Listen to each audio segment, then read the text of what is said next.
साक्षात् परब्रह्म तस्मै श्री गुरुवे नमः। वक्रतुण्ड महाकायं सूर्यकोटिसमप्रभं निर्विघ्नं कुरु मे देव सर्वकार्येषु सर्वदा।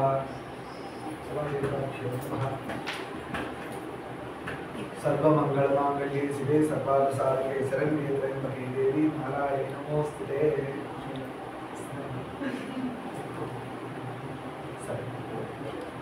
దేవుడి దయ వల్ల శివుడి అనుగ్రహం వల్ల మొత్తానికి అరుణాచల మహత్యం కంప్లీట్ చేసుకుంటాం. దాన్ని మనం కవర్ చేసింది మేబీ మీడియా పరంగా చూస్తే మనం కవర్ చేయగలిగింది ఓన్లీ 25%. మనకి అప్పటికి ఆప్షన్ రాలే. గురువు గారు మనకి బయటికి రమ్మని ఆజ్ఞ లేదు కాబట్టి అప్పటి వరకు మనం బయటికి రాకుండా మన లోపలే మన ఇంట్లోనే చెప్పుకున్నాం 75% వరకు. ఒక 25% మాత్రమే మనం రికార్డ్ చేసి దాన్ని బయటికి అందరికీ అందించగలిగాం. మళ్ళీ శివానుగ్రహం అంటే మళ్ళీ అరుణాచలం మొత్తం పూర్ణంగా ఎప్పుడైనా చెప్పుకునే ఛాన్స్ స్వామి ఇస్తే అప్పుడు చెప్పుకుందాం. ఇప్పుడు నెక్స్ట్ అయ్యవారు అయ్యారు కాబట్టి వెంటనే ఆయనకి ఇష్టమైన అమ్మవారి గురించి మాట్లాడుకోవడం. సో ఇప్పటి రోజున ఇవాటి నుంచి రోజు దేవి భాగవతం నడుస్తుంది. దేవి భాగవతం అమ్మవారి యొక్క లీలలో ఇప్పుడు హాయిగా అందరు కడుపు నిండి చల్లగా ఉంటారు. ఎందుకంటే అమ్మ అంటేనే ఆకలి తీర్చేది. అది ఏ ఆకలి అయినా కూడా తీర్చేది అమ్మే. అవునా కాదా? జ్ఞానం లేదు, తల్లి జ్ఞానం ఇయ్యమా అంటే జ్ఞానం ఇచ్చి జ్ఞానం లేని ఆకలిని పిలుస్తాడు. అలా యాదేవి సర్వభూతేషు మాతృరూపేణ సంస్థిత నమస్తస్యై నమస్తస్యై నమస్తస్యై నమో నమః. అలాంటి అమ్మవారి భాగవతం వినడానికి అదృష్టం ఉండాలి. నీలాంటి వినేవాళ్ళు ఉన్నారు కాబట్టి చెప్పడానికి నాకు అదృష్టం ఉంది అని చెప్పుకుంటూ స్టార్ట్ చేద్దాం. శ్రీదేవి భాగవతం మంగళాచరణం. సర్వ చైతన్య స్వరూపము.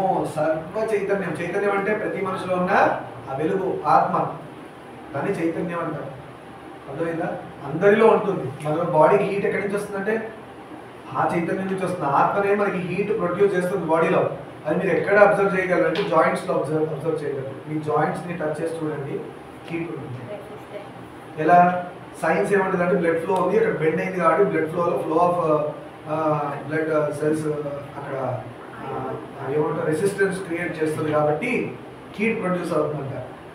రాత్రి ఇలా పడుకున్నప్పుడు హీటే ఉంటుంది, రెసిస్టెన్స్ లేకపోయినా ఉంటుంది. రీజన్ ఏంటంటే మనలో ఉన్న చైతన్యం, ఆ చైతన్యం వెళ్ళిపోతే శవం, చైతన్యం ఉంటే శివం. మన శివుడు ఎప్పుడైతాం? చైతన్యం ఉంటే. లోపల శివుడు ఉన్నాడు కాబట్టి శివం అంటారు. వాడు మంచి పని చేస్తే, గొప్పవాడైతే, శివభక్తుడై శివుడైతే. వాడు చెత్త పని చేసి అది చేస్తుంటే వాడు చైతన్యం వెళ్ళిపోతుంది ఏదో రోజున. అవునా? దాన్ని కూడా తీసుకొచ్చేస్తున్నాం ఈ శరీరం మనకి గర్భం చేస్తున్నాం అనుకుంటున్నాం కదా. అందుకని మనం ఏం చేయాలి? గురువు మాట విని గురువు చెప్పిన ధర్మ మార్గంలో పోతూ దేవుడి దగ్గర ప్రయత్నం చేస్తూ దేవుడిలో కలిసిపోవడం, నువ్వే దేవుడు అవ్వడం అంటారు దాన్ని. అలా సర్వ చైతన్య స్వరూపము, అందరి చైతన్యం, ప్రతి ఒక్కటి. ఇన్ని ఆత్మలు ఉన్నాయి ఇక్కడ, ఇంతమంది స్టూడెంట్స్ ఉన్నారని చెప్పకూడదు. ఒకసారి అలా ఆలోచన చేయండి. భావేశను, చరణ్ తేజను, హేమను, సంజనను, యశిక, శుభశ్రీ, సరి ఇలా చెప్పకుండా ఇన్ని ఆత్మలు కూర్చున్నాయి అనుకోండి. ఒకసారి ఫిజికల్ బాడీ మాయమైపోతుంది. నేను కానీ చూసేటప్పుడు ఇలా చూసేటప్పుడు ఒకరి మొహాలు ఒకరు చూసుకోమని కాదు, ఇన్ని ఆత్మలు కూర్చున్నాయి. అసలు నాకు ఇటు నుంచి చూస్తుంటే అబ్బా ఇన్ని ఆత్మలు కూర్చున్నాయి అంటే నేను కూడా మీలో ఒక ఆత్మని. మళ్ళీ ఇన్ని ఆత్మలు వచ్చి చేరినాయి. ఇంతమంది స్టూడెంట్స్ చేస్తే గోల్ అవుతారు. ఇంతమంది పెద్దవాళ్ళు చేసినా కూడా ముచ్చట్లు వస్తాయి. సీరియల్స్ రకరకాల శారీస్ గురించో ఇలాంటివి ఉన్నాయి. అదే జెంట్స్ చేరితే సేవింగ్స్, డిపాజిట్స్, బ్యాంక్ గోల. గురువుగారు పాపం నోరు నెప్పి పుట్టేటట్టు పురాణం చెప్తుంటే కనుక డిపాజిట్స్ గురించి మాట్లాడుతుంటారు. దేనికి ఇంట్రెస్ట్ వస్తుంది? గోల్డ్ ఉంది ఇస్తారు. ఏ బ్యాంక్ కూడా తొందరగా ఎత్తేయకుండా ఎక్కువ రోజులు మనకి డబ్బులు ఇస్తాడు. ఈ దరిద్రం. నీ ప్లాట్ ఎంత వచ్చింది? ఇల్లు గజాలు ఎన్ని? ఇల్లు గజాలు ఎన్ని ఉంటాయి? నీకే రేపు తగలెట్టడమో పాతేయడానికి 2 గజాలు 3 గజాలు అంతే. మన జీవితానికి కావాల్సిన 2-3 గజాలే. అంతమంది ఎన్ని ఉన్నా కూడా వేస్టే. మన జీవితానికి ఎంత కావాలి? 2 గజాలు కావాలి, 2-3 గజాలు చాలు. పాతెట్టేసినా తగలెట్టేసినా అంతే. దాని తర్వాత అది కూడా మాయం. దాని మీద ఇంకోటి పెట్టి ఎప్పుడో మళ్ళీ ఇంకోటి అవసరం ఇంకోటి కదా. దీనికి వాడు ఇన్ని కొని మరి చూపించుకోవడం, ఇన్ని ఉంగరాలు వేసుకొని, ఇన్ని వేసుకొని, బంగారం ఎందుకు తెలియదు. మరి వాడికే తెలవాలి వేసుకునేవాడికి. సరే, సర్వ చైతన్య స్వరూపం ఎవరు? పరబ్రహ్మము. పరబ్రహ్మం అంటే ఎవరు? ఎక్కడి నుంచి మనం వచ్చి ఆ దారి తప్పి ఇలా లోకంలో తిరుగుతున్నామో, దేని వైపు మనం వెళ్ళడానికి మళ్ళీ ప్రయత్నం చేస్తున్నామో అది పరబ్రహ్మం. అది ఎక్కడుంది? ఎక్కడుంది? అంతటా ఉంది, అంతటా ఉంది. కానీ మనం ఎందుకు పట్టుకోలేకపోతున్నాం? మనం రియలైజ్ అవ్వట్లేదు కాబట్టి పట్టుకోం. You're not realising that it is everywhere. Everywhere, అంతటా దేవుడు ఉన్నాడు. ఎలా? ఇక ఇలాంటివి కూడా ఉన్నాడు. మనం తాకుతున్నామే, అది కూడా దేవుడుగానే ఉన్నాడు. నువ్వు తాకే వస్తువులో ఉన్నాడు, నువ్వు తాకలేని వస్తువులో ఉన్నాడు. నీకు కనబడే వస్తువులో ఉన్నాడు, కనబడని వస్తువులో ఉన్నాడు. ఇప్పుడు నేను గాలిని తాకలేకపోతున్నాను, అవునా? I'm sensing it. చల్లగా తగిలితే ఓకే అని అనిపిస్తుంది, బట్ పట్టుకోలేను, తాకలేను. నేను తాకానని అనుకోండి, కొని గాలిగా అనుకోండి, పట్టుకోలేను కదా. అది పరబ్రహ్మం ఎట్లా కూర్చుంది? దానివల్ల ప్రాణం నిలబడుతున్నాయి కదా.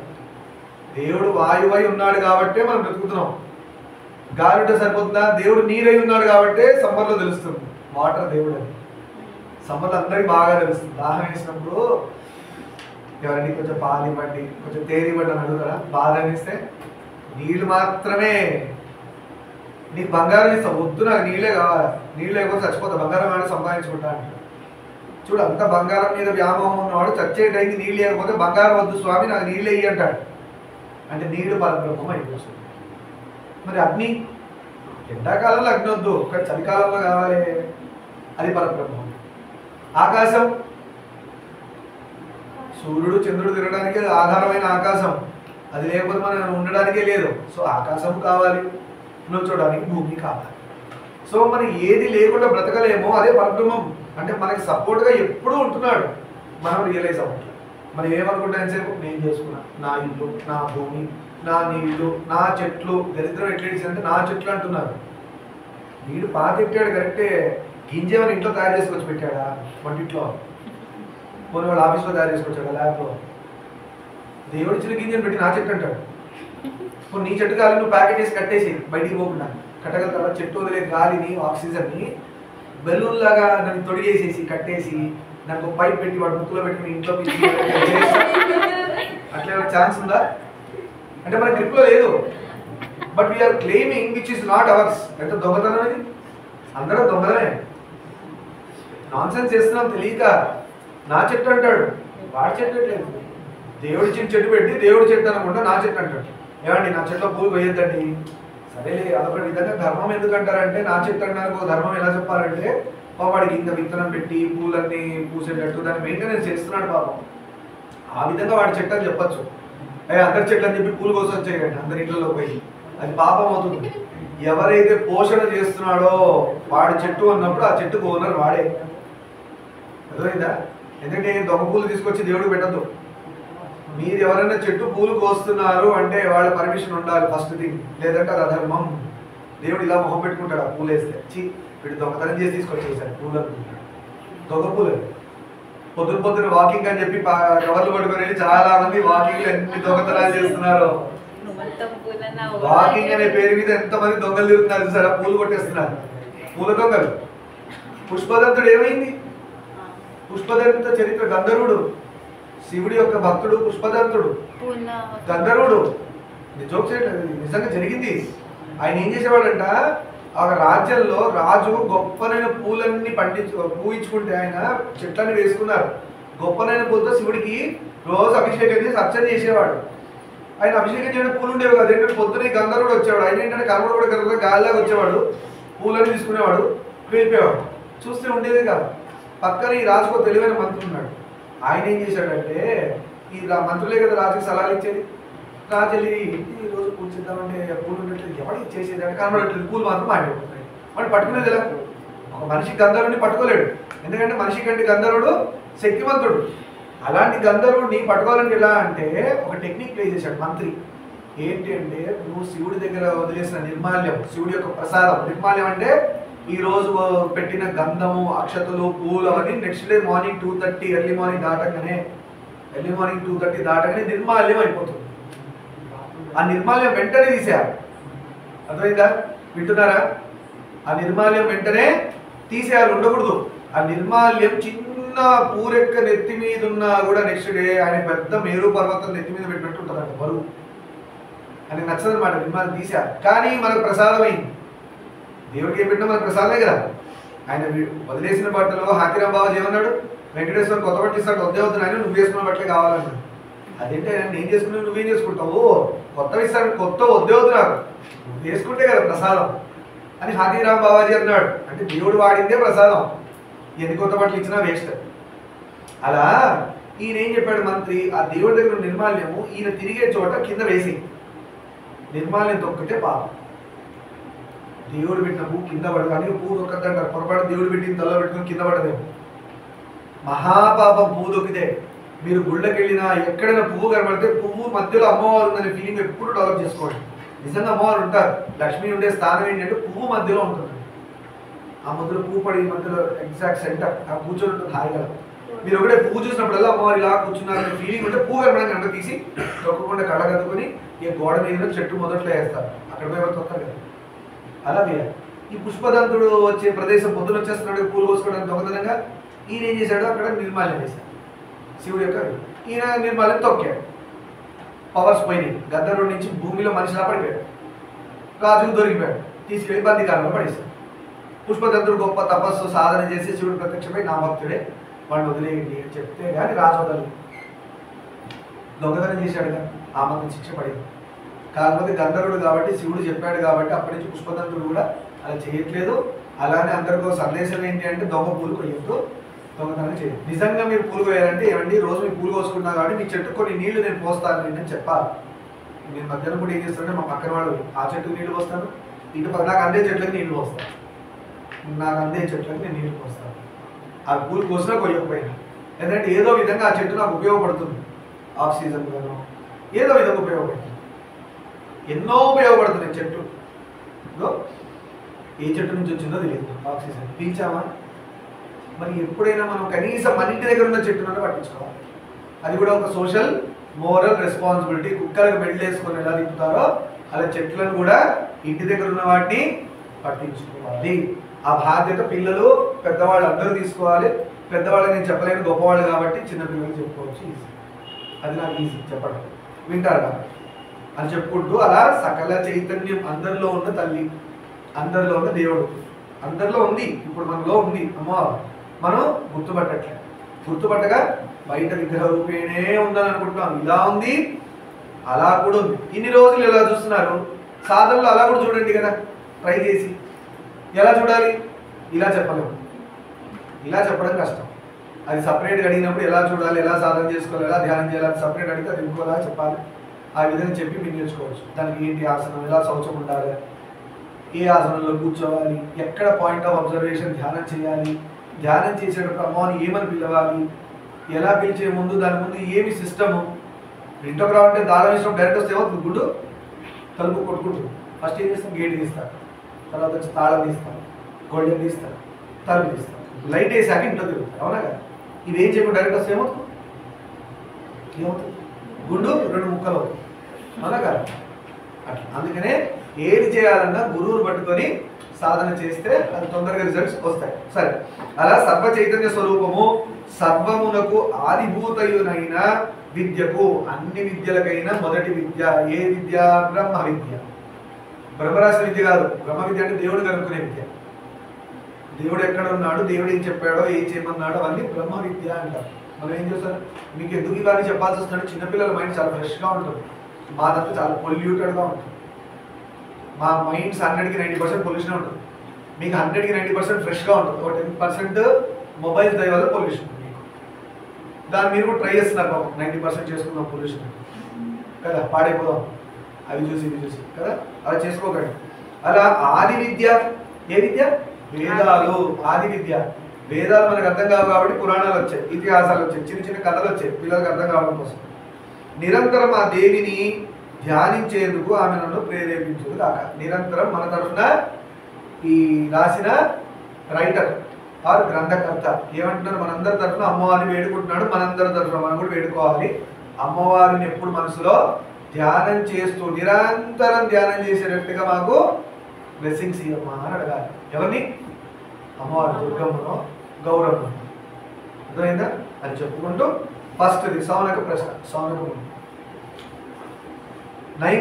నైమిసం ముని జనావాసమైన పుణ్యక్షేత్రం. నైమిసారణ్యం, భూమి మీద నైమిసారణ్యం గొప్ప క్షేత్రం. అరణ్యం. అక్కడ నిరంతరం యజ్ఞయాగాదులు ఈ రోజు కూడా నడుస్తున్నాయి. మీరు వీలైతే నోట్ చేసుకొని వెళ్ళాల్సిన ప్లేస్ ఇది కూడా. నైమిసారణ్యం. దిక్కుమాల అవతారాలతో పోవు. చెడ్డీలు అట్లా పెద్దవాళ్ళు వేసుకుంటున్నారు సార్, అలాంటి అవతారాలతో పద్ధతిగా నీట్గా హాయిగా ఎక్కడ ఎలా లైఫ్ స్టైల్ మీకు తెలుసు బాగా, నేను చెప్పక్కర్లేదు. ఆడపిల్లలకు తెలుసు, మా పిల్లలకు తెలుసు. ఏ ప్లేస్లో ఎలా ప్రవర్తించాలో అలా ప్రవర్తించండి. కిచెన్లో ఎలా ఉండాలి కిచెన్, హాల్లో ఎలా ఉండాలి హాల్, బాత్రూమ్లో ఎలా ఉండాలి బాత్రూమ్, బెడ్రూమ్లో ఎలా ఉండాలి బెడ్రూమ్, సిట్టింగ్ రూమ్ ఎలా, ఫ్రెండ్స్ దగ్గర ఎలా, స్కూల్ దగ్గర, టెంపుల్ ఎలా తెలుసుగా. అవి ఇవి కలిపేస్తారు మొత్తం పిచ్చి గీతలాగా, పిచ్చి పిచ్చిగా అయిపోతుంది. అలా చేయకండి. సరే, నైమిసారణ్యం మునిజనావాసమైన పుణ్యక్షేత్రం. అక్కడ అందరూ మునులే ఉంటారు. మునులు అంటే గడ్డాలు వేసుకొని పెద్ద పెద్ద జుట్లు వేసుకొని కుప్పులు వేసుకొని అని కాదు, సాధకులు అని అర్థం. ముని అంటే మౌనం వహించినవాడు. మౌనం వహించింది ఎందుకు అంటే ధర్మమే చెప్పింది. మౌనంగా ఉన్నవాడు ధర్మదీక్షలో ముందుకెళ్తున్నాడు అని. ఎందుకంటే మాట్లాడుకోవడం కూర్చోమని కాదు, వాడు లోపల ఆత్మసాధన చేస్తున్నాడు. వాడి బయట ప్రపంచంతో పని లేదు, బయట కట్ చేశాడు కాబట్టి మౌనంగా కూర్చొని మౌని ముని మౌనం వహించి ధర్మం వైపు తిరిగాడు. అదే కదా పరధర్మం. పరంని పట్టుకోవడానికి చేయాల్సిన ధర్మం. పరం అంటే దేవుడు, ఇక్కడ లేనివాడు, ఇక్కడ ఇంకో చోటు ఉన్నవాడు, అంతటా ఉన్నవాడు. అలా మునులు మౌనం దాల్చి మనం కూడా ప్రయత్నపూర్వకంగా రోజు పిచ్చివాగుడే వాగి వాగి వాగి వాగి 24 గంటలు వాగకుండా రోజు ఒక ప్రాక్టీస్ పెట్టుకోండి. 5 మినిట్స్ నేను ఎవరితో మాట్లాడండి. మూగోళ్ళు కాదు మనం. 5 మినిట్స్ మాట్లాడంటే మూగోడికి మాటలు లేనట్టు కూర్చొని అని అని సైకిల్ చేసి పేపర్లో రాసి అవి కూడా కాదు. మౌనం 5 నిమిషాలు ప్రాక్టీస్ చేయండి రోజు. అంటే ఏం చేయాలి? ఆ 5 మినిట్స్ నా మనసు చచ్చిపోయింది. మౌనం అంటే మనసు చచ్చిపోవడమే. చచ్చిపోవడం ఏంటి మనసు అంటే? దానికి ఏం తెలియకూడదు. ఇంకా వాసన ఏం వస్తుంది, ఏం కనబడుతున్నాయి, నోటికి ఏం తొయ్యొచ్చు, చెవులో ఏం తొయ్యొచ్చు, ఇంత నేను తాగొచ్చు పోయి, ఇవన్నీ చచ్చిపోవాలి. నిద్రలో ఉంటాను చూసారు. రోజు తెలుసో తెలియక 8 గంటలు మౌనం చేస్తున్నాం. అది తెలిసి చేస్తే మంచిది, తెలియకుండా చేస్తే నిద్ర, తెలిసి చేస్తే ధ్యానం. అది చేయండి. Most powerful. నేను కర్మయోగం, కర్మయోగం, జ్ఞానయోగం.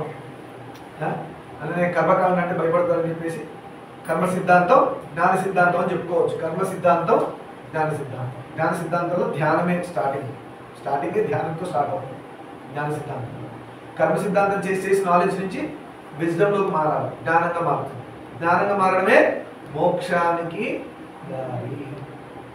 మోక్షానికి దారి. సరే, అలా గుర్తుపెట్టుకోండి. నైమిసారణ్యం మునిజనవాసమైన పుణ్యక్షేత్రం.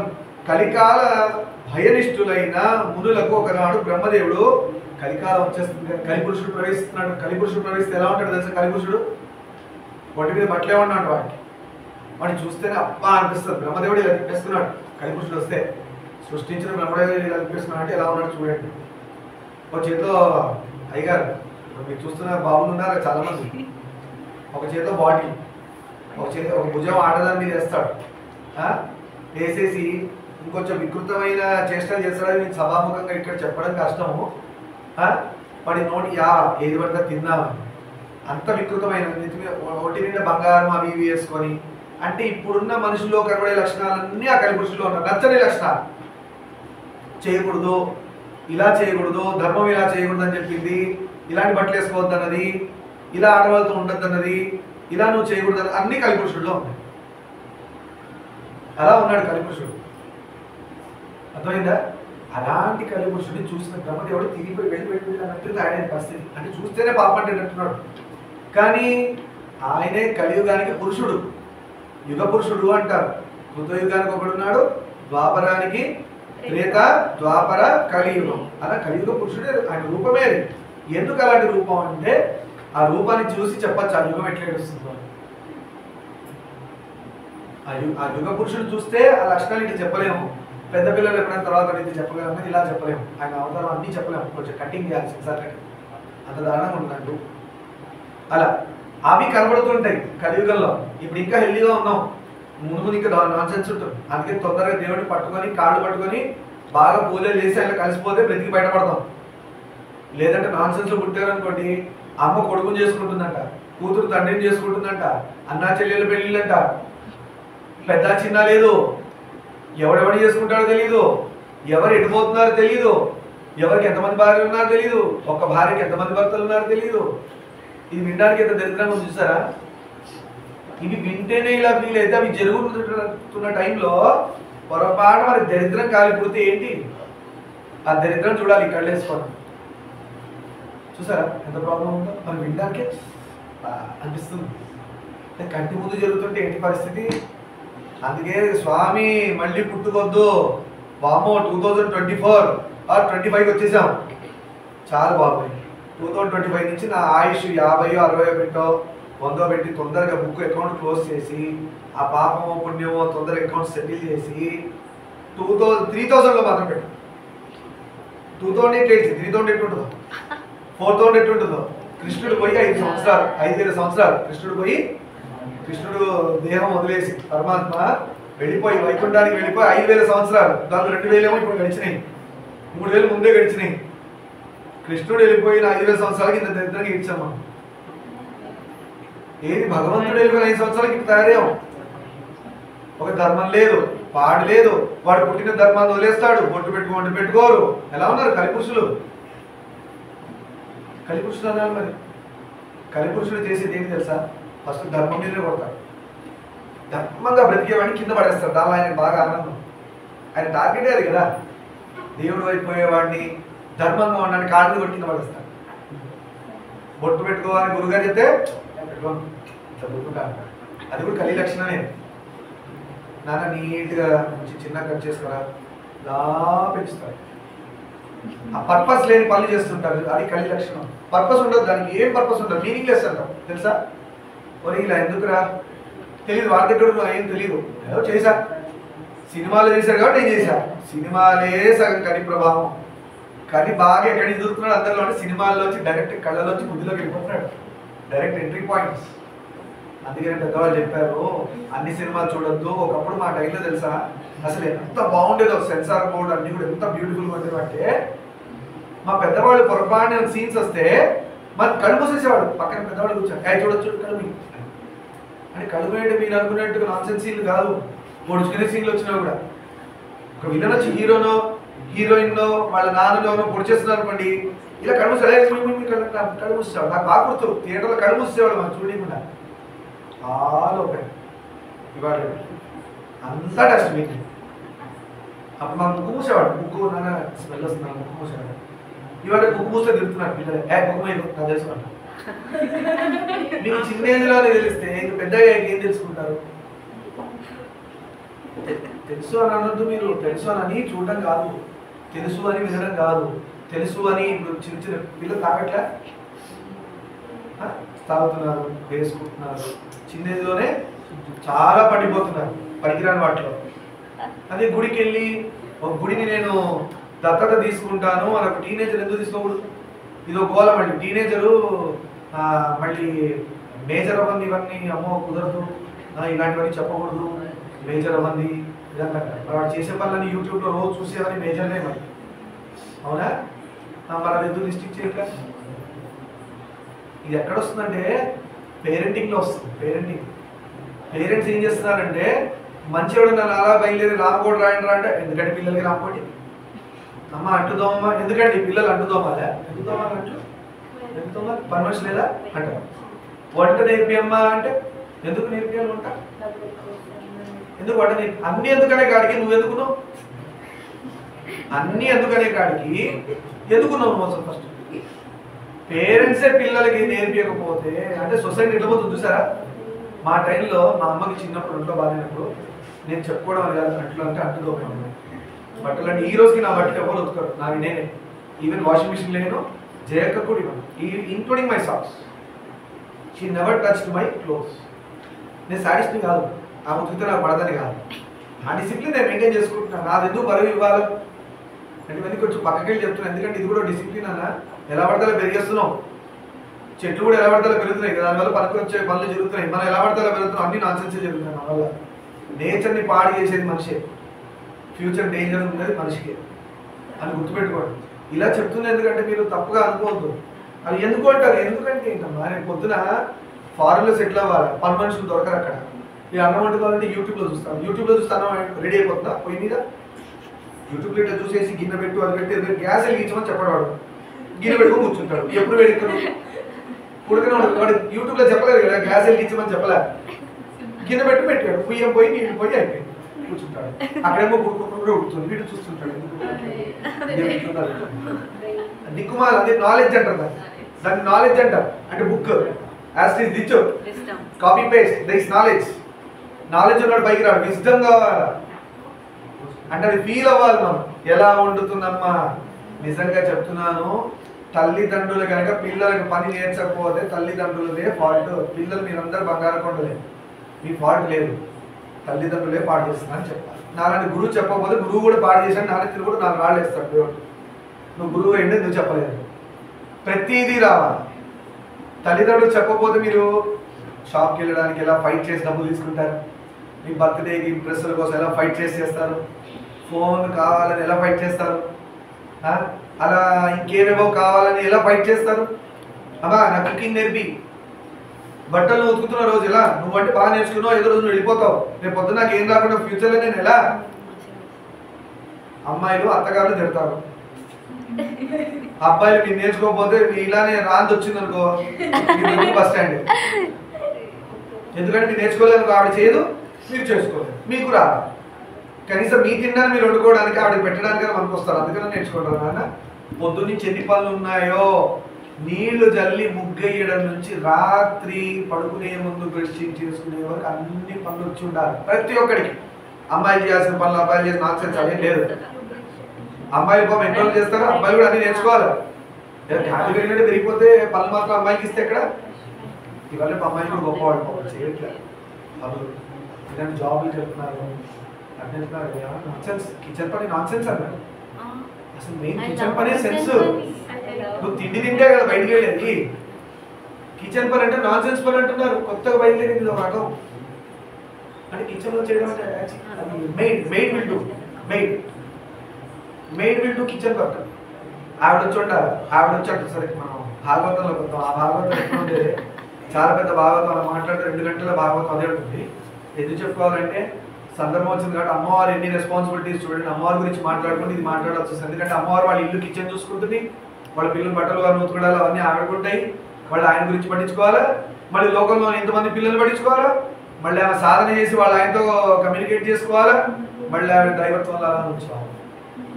చేసి చూపిస్తుంది అమ్మవారు. మన అమ్మవారి భక్తులు అని చెప్తారు, ఏం చేయాలి. అయ్యవారి భక్తులు అంటారు ఆయన చేసిన 1% ఉంటుంది, అందరినీ సతాయించండి. ఫస్ట్ మన సాధనలు ఏమవ్వాలి, మనిషి అవ్వాలి. మన మనిషి అవ్వడానికి ప్రయత్నం చేద్దాం. మీరందరూ మనుషులు నా గురించి చెప్పుకుంటారు. సరే, అలా కలి అంత దారుణంగా వచ్చాడు. కలి పురుషుడు వచ్చినప్పుడు టైం బ్రహ్మదేవుడు మానసమైన చక్రం ఒకటి ఇచ్చి, బ్రహ్మదేవుడు అప్పుడే కలియుగం ఎంటర్ అయింది కదా, మనసులోంచి ఒక చక్రాన్ని పుట్టించాడు. ఆ చక్రాన్ని వదిలాడు బ్రహ్మదేవుడు. దీన్ని పట్టుకొని పోండి అని చెప్పాడు ఋషులకి. ఇది ఎక్కడ పడి విచ్ఛిన్నం అయితే, అంటే పడి ముక్కలైపోతుంది కదా, విచ్ఛిన్నం అయిపోయిన చోట అక్కడ మీరు ధ్యానం చేసుకోండి. కలి మీ జోలికి రా, కలి ఎఫెక్ట్ మీ మీద ఉండదు. నిజంగా కలి నుంచి తప్పించుకోవాలంటే నైమిసారణ్యం మనకు ఒక ప్లేస్ దొరికింది. అమ్మవారి దైవం కలి ఎఫెక్ట్ పడకూడదంటే నైమిసారణ్యంలో పోయి, అందుకు ఋషులందరూ భూమి మీద నైమిసారణ్యంలోకి వెళ్ళి తపస్సు చేసుకుంటారు. అలాంటి పుణ్యదేశాలు వేరే లేవా అంటే అరుణాచలం.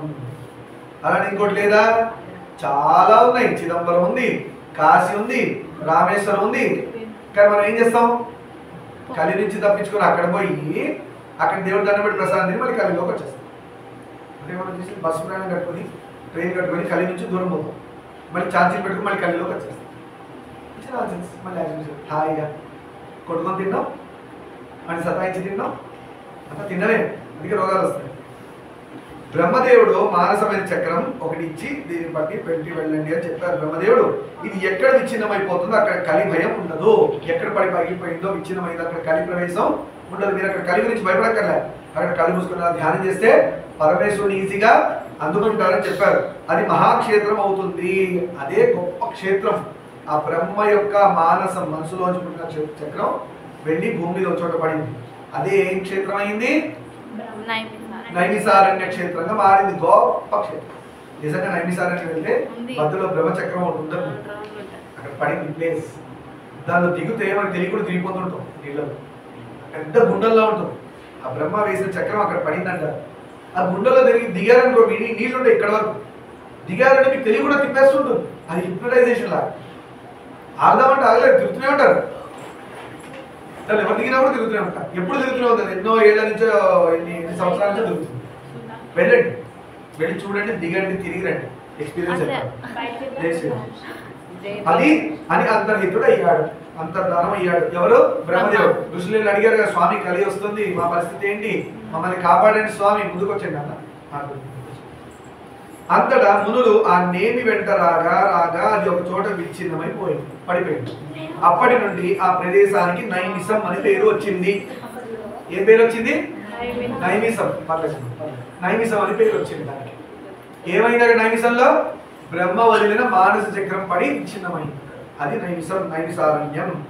మహర్షులందరూ ఆ క్షేత్రంలోనే తపస్సు చేసుకుంటూ యజ్ఞయాగాదులు చేస్తూ కృతయుగాగమం కోసం ఎదురు చూస్తూ ఉండిపోయారు. కలియుగం నుంచి మళ్ళీ ఏం యుగం వస్తుంది? మళ్ళీ కృతయుగం. ఫస్ట్ యుగం ఏంటి? కృతయుగం. తెలుసా యుగాలు ఎన్నున్నాయి? యుగాలు వెతికించారు. బొట్టు పెట్టుకున్న వాళ్ళు తెలవాలి, బొట్టు పెట్టుకున్న వాళ్ళు పెట్టుకొని మరి తెలుసుకోవాలి. సనాతన ధర్మం కాబట్టి. లేని వాళ్ళు వేరే వేరే ధర్మం వాళ్ళని అనుకోవాలి. పేరుకు మాత్రం సనాతన ధర్మం, బొట్టు లేదు కాబట్టి ఇంకో ధర్మం అనుకోవాలి. ఆ పేరు చెప్తే గొడవ. సరే, కృతయుగం. రెండోది ఏంటి? త్రేతాయుగం. తర్వాత లాస్ట్ లో పడిపోయి పడిపోయి పడిపోయి పడిపోయి మరి ఏ యుగంలో పుట్టావు? కృష్ణుడు లేడు, రాముడు లేడు, దశావతారాలు లేవు, అమ్మవారు లేరు. అయ్యో ఇలాంటి యుగాలు పుట్టాము అని బాధపడుకుంటూ గురువు ఉన్నాడు. గురువుని పట్టుకోండి, గురువుని పట్టుకోండి. కలి అంత దారుణమైన రూపం వేసుకొని చూడ్డానికి భయానకంగా ఉండి అబ్బా ఇలా పెట్టుకున్నాడు బ్రహ్మదేవుడు. కానీ వ్యాస భగవానుడు ఏమన్నాడంటే కలి సాధువు అన్నాడు. కలి పురుషుడు ఎవరంట? గొప్ప సాధువు. అవును, మరి ఆయన డ్యూటీ ఆయన చేస్తున్నాడు, దాని తప్పేముంది? మన డ్యూటీ మనం చేయటం సరిగ్గా, ఆయన డ్యూటీ ఆయన చేస్తే మాత్రం తప్పంటారా? ఆయన అలా ప్రవర్తించడమే ధర్మం. కానీ ఆయన చేయమన్నారు అలా, ఆయన పని ఆయన చేస్తున్నాడు. మరి మనం ఏం చేయాలి? ఆయన ధర్మం మనం చేయకూడదు. మన ధర్మం ఒకటి ఉంది. మన ధర్మం ఏం చెప్పింది? వేదాలు. గురువు ఏం చెప్తే చేయమని చెప్పాడు. గురువు ఏం చెప్తే అది చేయమని చెప్పాడు. గురువు ఏం చెప్పాడు? కలి జోలికి పోవద్దురా అని చెప్పాడు. కలి చేసే పనులు చేయకూడదురా, పాడైపోతావు. వాడు చేస్తాడు, నువ్వు వాడు జోలికి పో. కలి వెయిట్ చేస్తూ ఉంటాడు ఎంటర్ అవ్వడానికి. ఎక్కడ? 5 ఆర్గన్స్ లోంచి మనసులోకి వెళ్ళి కూర్చుంటాడు. వాడి పక్కన మీరు కూర్చుంటే ఇంకో కలి. జస్ట్ లైక్ వైరస్ పాకినట్టు పాకుతాడు. వైరస్ అన్న స్లో, కానీ చాలా ఫాస్ట్ పాకుతాడు. ఒకళ్ళలోంచి ఒకళ్ళు, ఒకళ్ళలోంచి ఒకళ్ళు, ఒకళ్ళలోంచి ఒకళ్ళు, ఒకళ్ళలోంచి ఒకళ్ళు. అర్థమైందా? మన దిక్కుమాల సినిమా చూస్తే నిద్ర రాదు. మంచి విషయాలు అయితే అది కూడా కలియే, అది కూడా కలి ప్రభావమే. మీరు ఎప్పుడైతే అలర్ట్ అవ్వాలి, ఇదేంటి గొప్ప గొప్ప విషయాలు చెప్తూ నాకు ఆలోచనలు వస్తున్నాయి, నాకు నిద్ర వస్తుంది, పాపం టైడ్ అయినట్టు అర్థం. పొద్దున్న స్కూల్కి వెళ్ళాం, ఆఫీస్కి వెళ్ళాం, ట్రాఫిక్ ఆలోచన వస్తుంది. నేను కూడా ఒకసారి ఆలోచన చేస్తాను, అంటే నాలో కలి ఉన్నాడని కాదు. అర్థమైందా? అందుకని కలి ఉండొద్దంటే ఏం చేయాలి? నిరంతరం భగవన్నామం. చెప్పాను ఒకరోజు, పాపాలు కాకుల్లా కూర్చుంటాయి మనిషి శరీరం మీద, చెట్టు మీద కూర్చున్నట్టుగా. చెట్టు మీద కాకులు కూర్చున్నట్టుగా మనిషి శరీరం మీద ఎప్పుడు పాపాలు ఉంటాయి. ఆ వెంట్రుకలు పట్టుకొని రామ్ రామ్ రామ్ అంటే పారిపోతాయి. అంటే ఆ శరీరానికి పాపాలు ఉండవు, ఆ రామ శబ్దానికి కారిపోతాయి, ఎగిరిపోతాయి, కాకులు ఎగిరిపోయినట్టు. మీరు ఎప్పుడైతే ఆపేశారో మళ్ళీ వచ్చి కూర్చుంది. ఇప్పుడు మన ఒంటి మీద ఉన్న పాపాలు, మన నెత్తి మీద ఉన్న పాపాలు పోవడానికి ఏంటి సొల్యూషన్? ఒకసారి చాలా ఎవరు చెప్పరు కదా. మీరు చదువుతున్నారు, ఎగ్జామ్కి చదువుతారు, రామరామ అంటే వస్తాయి, 0 వస్తాయి. ఎందుకు? 0నే వస్తుంది.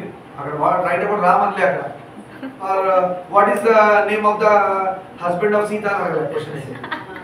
అలా అడగలేదు. క్వశ్చన్ ఏమో ఉన్నాయి మీకు, నాన్ సెన్స్ అంతా చాలా ఉంది. దాని ఏదో సెన్సిబుల్ క్వశ్చన్ ఏదో వేస్తారు. రామని రాస్తే కుదురుతుందా? ఫెయిల్ అని వేస్తాడు. దాని ముందు ఏం చేస్తారంటే రామ నేను బాగా చదువుకోవాలి అని చెప్పుకొని చదవండి. మీకు చదివంతా రామ అయిపోయింది. చదువు అయ్యాక రామ చాలా థ్యాంక్స్. ఇదే పూజ. మన అంతా దేవుడు మర్చిపోయి ఆయన వస్తువులన్నీ మీ వస్తువులు ఉన్నాయి నాన్న, ఎలా పడితే నేను వాడేస్తుంటా మీకు చెప్పకుండా. ఎలా ఉంటుంది? బీపీ ఎక్కడ ఉంటుంది? ఎక్కడ ఉంటుంది బీపీ? మీ ఇష్టమైన వస్తువులు కూడా వాడేస్తుంటా. మీ మీ వస్తువులు అన్నది మీకు డియరెస్ట్ వస్తువులు అన్నీ అక్కడ పెట్టారు. నేను పెట్టమన్నా మీ ఇంట్లో తీసుకొచ్చారు. ఒక ఫ్రెండ్ గిఫ్ట్, డాడీ గిఫ్ట్, ఆ గిఫ్ట్, ఈ గిఫ్ట్, కొన్ని మీరు కొనుక్కున్నామని తెచ్చి అక్కడ పెట్టాను. నేను ఇష్టమైనట్టు వాడేస్తాను, పగలగొట్టేస్తాను, ముక్కలు చేస్తాను, పడేస్తాను, పోగొడతాను. మీకు నచ్చని పనులన్నీ వాటితో చేస్తూ ఉంటాను. మీకు ఎలా ఉంటుంది? సంతోషం ఉంటుందా? దేవుడు ఎంత గొప్పవాడంటే మీరు అలా చేసినా కూడా సంతోషం. ఆయనకి ఇష్టమైన వస్తువులు నాశనం చేస్తాం. ఆయనకి ఇష్టమైన వాళ్ళే ఆయనకి ఇష్టమైన వస్తువులు నాశనం చేస్తారు. ఆయన మీకు ఎంత ఉండాలి? ఆయన కూడా క్షమ పోలే అంటున్నాడు. ఇంకా ఆయన ఇలా సుదర్శనమో త్రిశూలం పట్టుకొని వచ్చేంత వరకు మనం చేయకుండా ఉంటే మంచిది. అందుకే గురువు ముందే చెప్పేస్తాడు, ఒరే అలా చేయకరా, వస్తాడరా, ముట్టుగా వేస్తాడు, తట్టుకోలేవు అని చెప్పే వార్నింగ్. గురువు ఏంటంటే వార్నింగ్ ఇస్తుంటాడు. అలర్ట్. రామరామ అనుకో, ఎక్కువ నీ జీవితంలో చాలా చేస్తున్నావు, ముందు ముందు ఆ చేసినవన్నీ ఇంకో రకంగా వస్తున్నాయి నీ దగ్గరికి కష్ట రూపంలో. ఇప్పటి నుంచే రామ అనుకో, పురాణం విను. పురాణం ఇక్కడ చెప్తున్నా, ఇంకో రూమ్లో కూర్చొని ఏదో పెద్ద చదివే బిల్డప్ ఇచ్చేసి ఇంకో నాన్సెన్స్ పని చేయకు. కష్టపడి చెప్పుకుంటారు, విను. కనీసం చేసిన పాపాలు పోతాయి.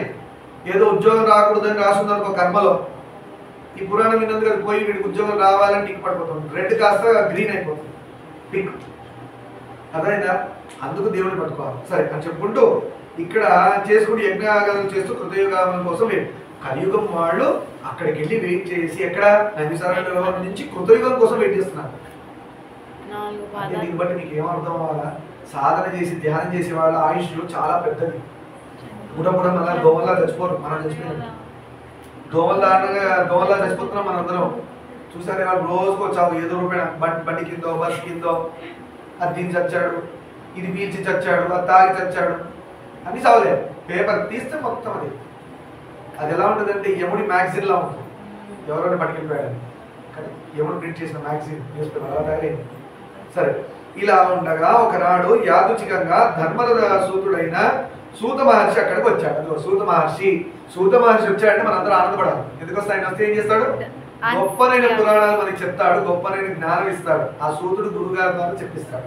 సరే, సౌనకుడు ఆయనకు ప్రాంజలి ఇచ్చి, సౌనక మహాముని ఏం చేశాడు? సూతుడు పాదాల మీద పడి ఆయన ప్రార్థన చేసుకొని ఏమంటున్నాడు? మహాభాగా, గొప్పనైన మహానుభావుడా, గొప్పనైన వాడా, అంటే అన్ని శాస్త్రాలు ధర్మాలు తెలిసినవాడా, పురాణాలను చదివినవాడా, తెలిసినవాడా అని అర్థం.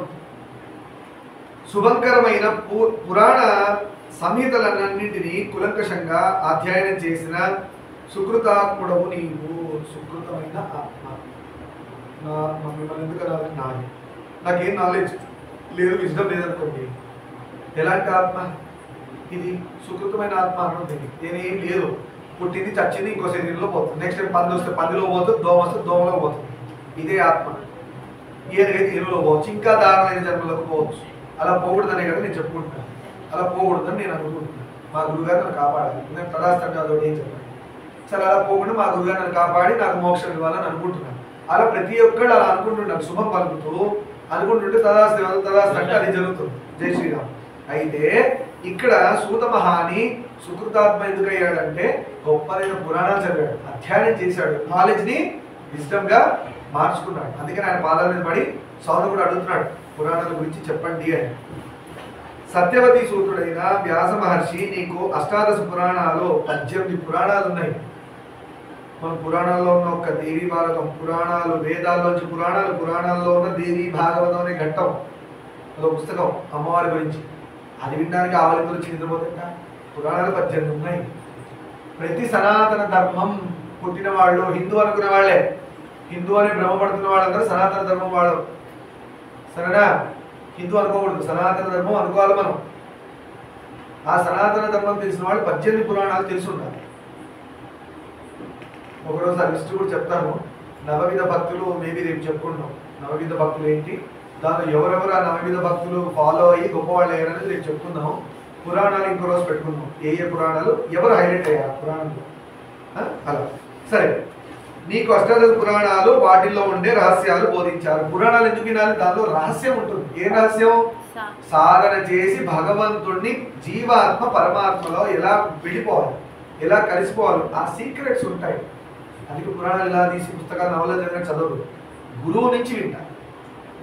పురాణం గురువు నుంచి వింటే ఏంటి అంటే ఆయన మీకు దగ్గరగా ఉండే లైవ్ ఎగ్జాంపుల్స్ టెలికాస్ట్ చేస్తూ దీన్ని దాన్ని కలుపుతూ ఈజీగా అలా అరటిపండు తొక్కుకొలిచి పండు ఇలా తీసి నోట్లో పెట్టి మింగున ఆయన అన్నట్టు.